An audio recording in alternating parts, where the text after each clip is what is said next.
They came to me at my house late at night, and somehow, when they left, it was clear to me what would happen.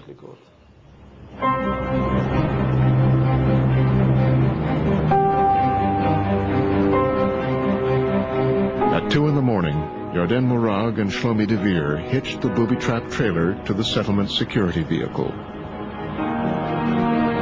They left Bat Ain prepared to the last detail, ready to take innocent lives. We got there about 3 a.m. We passed the Hebrew University and entered the Arab neighborhood. And then it got complicated because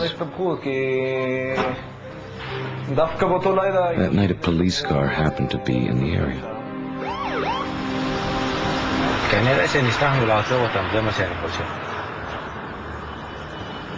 שנשלחתם מהקדוש ברוך הוא, זה מה שאתה אומר? ככה אני חושב. ראיתי אותם נכנסים עם הרכב, והעגלה מאחורה. He saw that we were Jews. He asked where we were going. I said to Beit Arot. That's a yeshiva in the area. Then they drove off. They didn't suspect a thing. We turned around at the gate of Beit Arot and drove back. We got to our destination and we unhitched the wagon, tied it in its place, and drove off. We could have gotten home. But again, the finger of God. We had planned to... After we unhitched the wagon, we were going to puncture a tire so it wouldn't look suspicious, but we forgot.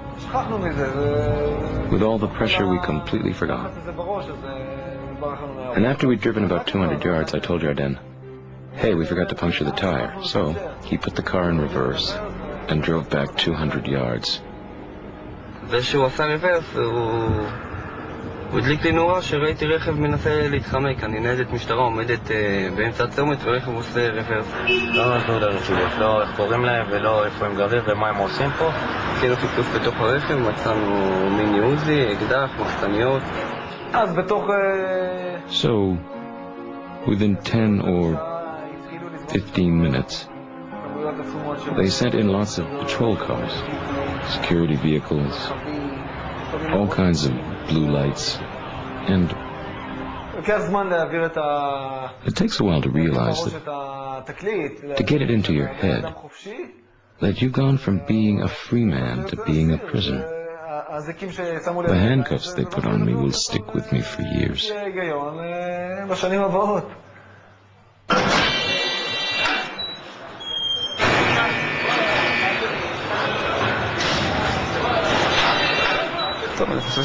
Well, from the moment we were caught, I started to realize that we might have made a mistake in terms of heaven, you know, in terms of what God wants from me.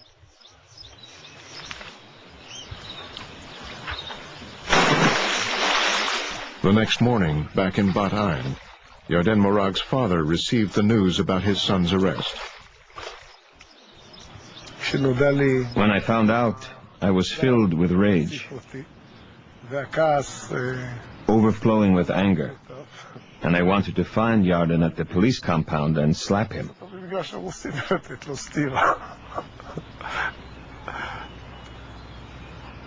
The security service man tried to calm me down.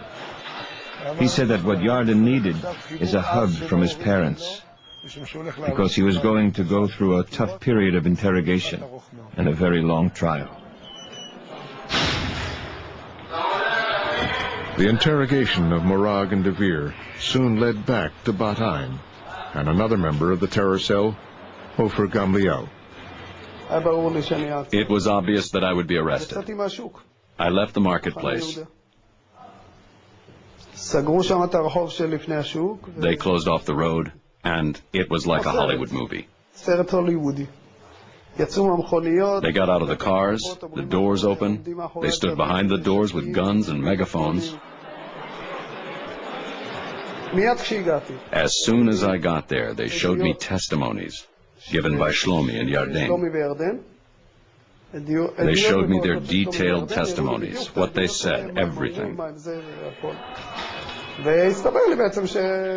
it turned out the police had me followed until I was arrested.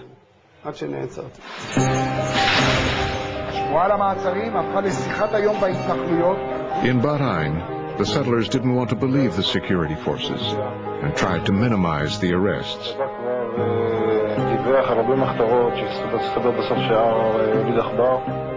But across the West Bank, most settlers were shocked by the scale and target of the plot.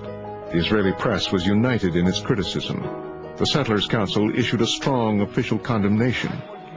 The arrested men expected support from their fellow settlers. I'd hoped to see different headlines. This is what needs to be done. Our blood is not for sale. They kill our children, so we'll kill theirs. That's what I'd expected them to write. But instead it's tempest in a teacup. We are law-abiding citizens. We are not terrorists. It's ridiculous. The settlers are obsessively trying to get the approval of, I don't know who. Maybe the media or the state.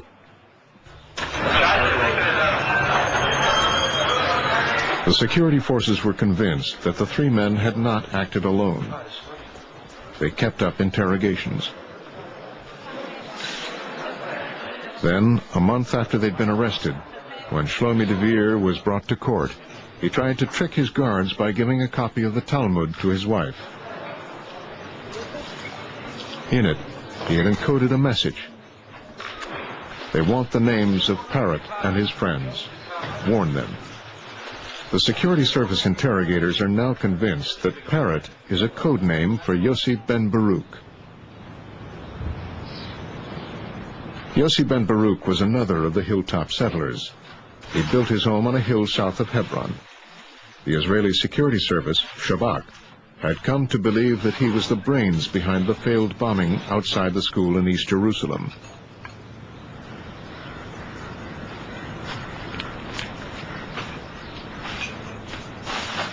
In the spring of 2002, Shabak's Jewish unit classified him as their most wanted man, ambushed him, arrested him, and brought him to the Security Service's underground interrogation center.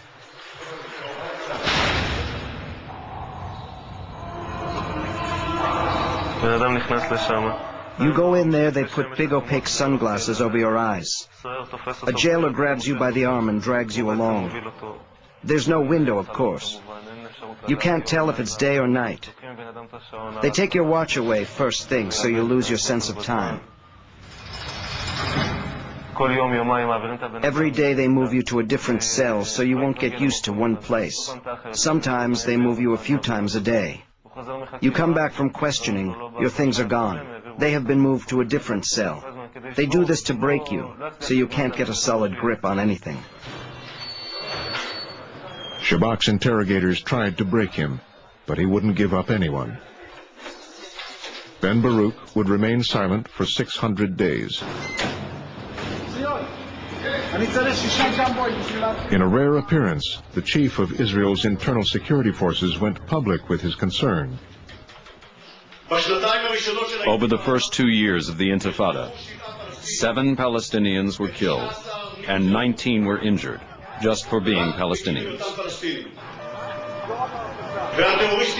The Jewish terrorists stopped at nothing. Every target was fair game. School children and hospital visitors were legitimate targets for them.